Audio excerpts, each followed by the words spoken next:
Hi, my name's Phil. I like talking about politics. So, despite maybe a bit of a downer towards the end of 2025, where Brexit is concerned, with hopes raised and then I think probably dashed about the customs union anytime soon, and being unable to join in with the EU Defence Fund, the SAFE programme, we have still made good progress this year. So let's have a little look ahead to what we might be able to achieve in 2026.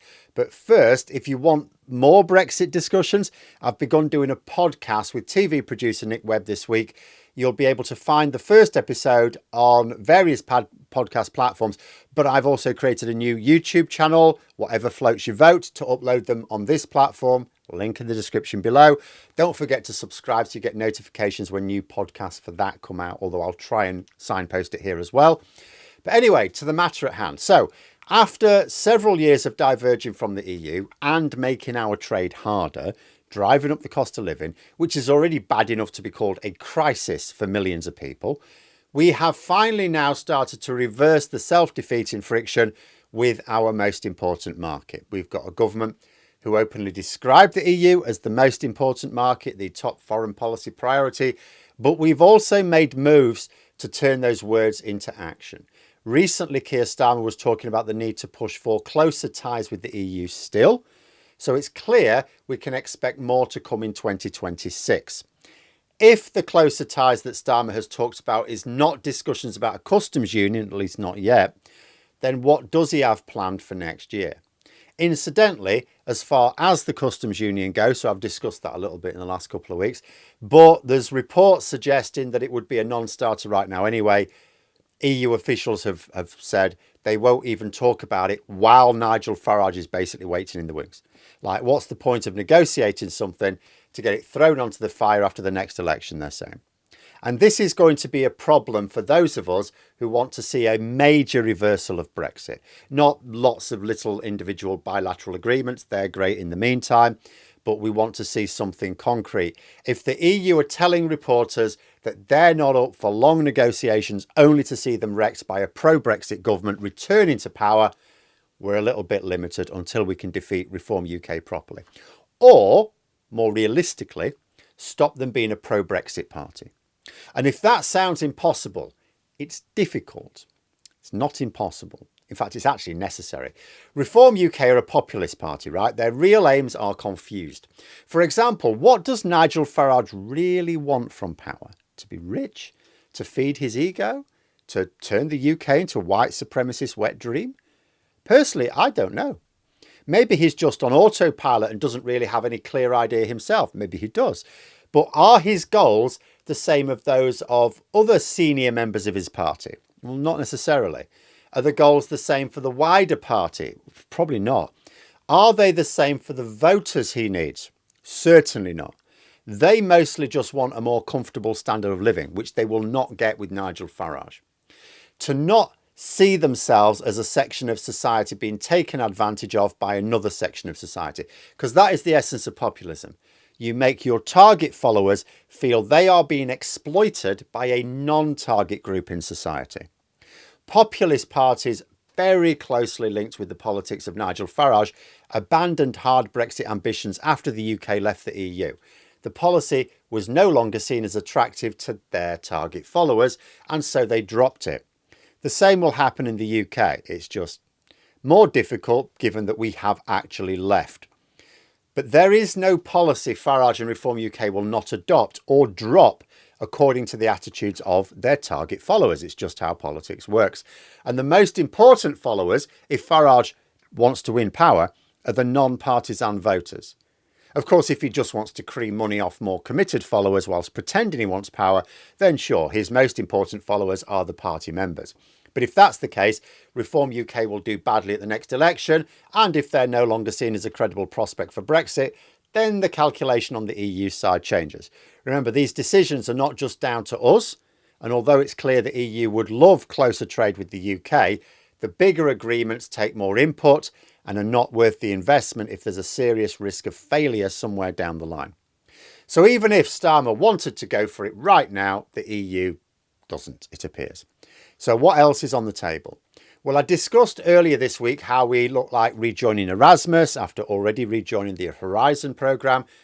But Starmer was referencing closer trade ties. So what could that be? Well, we've just had a blow to our hopes to join in with the European Defence Fund. So that's not happening now.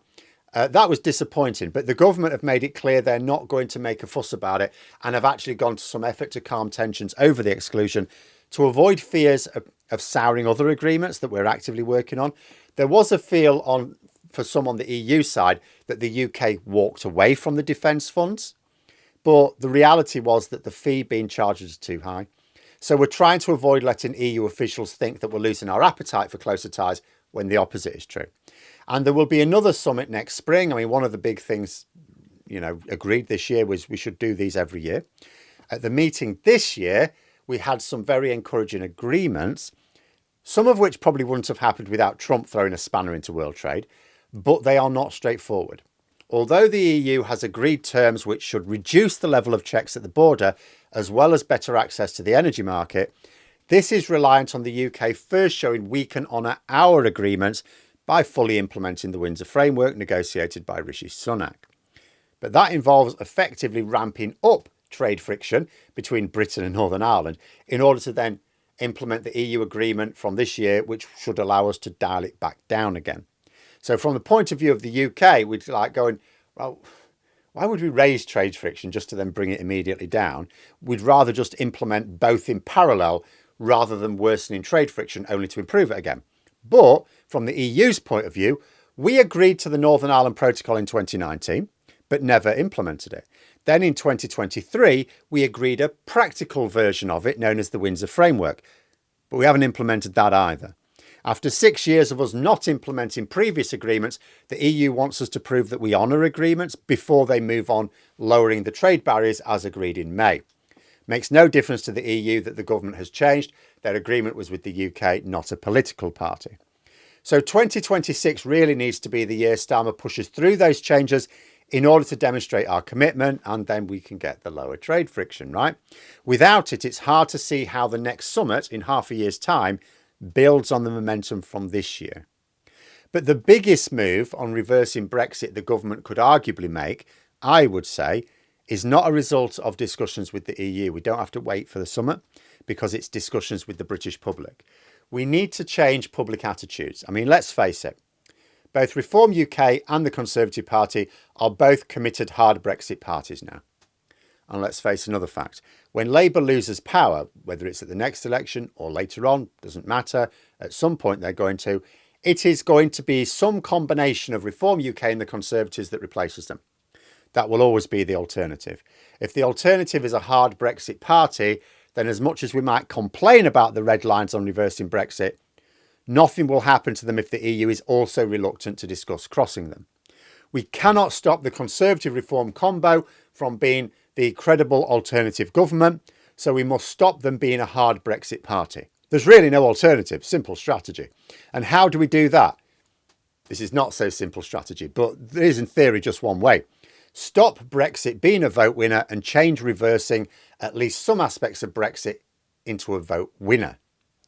Labour could do this. Not easy, but they could emphasise their red lines, tell people that the Tory Brexit has cost this country over £7,000 per household in the UK, that although they're not going to, that joining the customs union would be worth an average of £2,000 per household in the UK alone. Frame it as, because the public don't want us to join the customs union, we have to find that £2,000 elsewhere. Make Brexit the reason taxes are higher than people would like. It is actually true. That's the biggest thing I'd like to see from Labour. We had a bit of a hint of it earlier this year, but they didn't really hammer it home. And don't worry that the Tory media will present these arguments as laying the ground to rejoin, because they've been doing that for years. Every time they see Keir Starmer drinking some Belgian beer or enjoying a croissant, it's like, oh, we're about to join the EU again next Tuesday. Make the arguments, because none of the big red lines can be crossed without overwhelming EU support, and the EU won't support them until they think the UK has overwhelming support. And where does that overwhelming support come from? The public. So how do we begin? Engage the public. Because that's how they're going to know it's the case. How are the EU going to know that the UK now backs this idea of reversing Brexit? because the public will tell them by these hard Brexit parties suddenly softening their Brexit stance. That's the only way to know when you're in a position where no potential future government will have hard Brexit policies. It sounds tough, but it is literally the only way. It will happen, if nothing else, as the ageing pro-Brexit population dwindles. But it will also need major political parties to have an honest conversation about it. And no one's doing that. You may think, well, the Lib Dems particularly, as well as the Greens a little bit, are very happy to say how pro-EU they are and we should reverse Brexit. It's like, yeah, but they're not having these conversations. But Labour could start next year. Now, will they?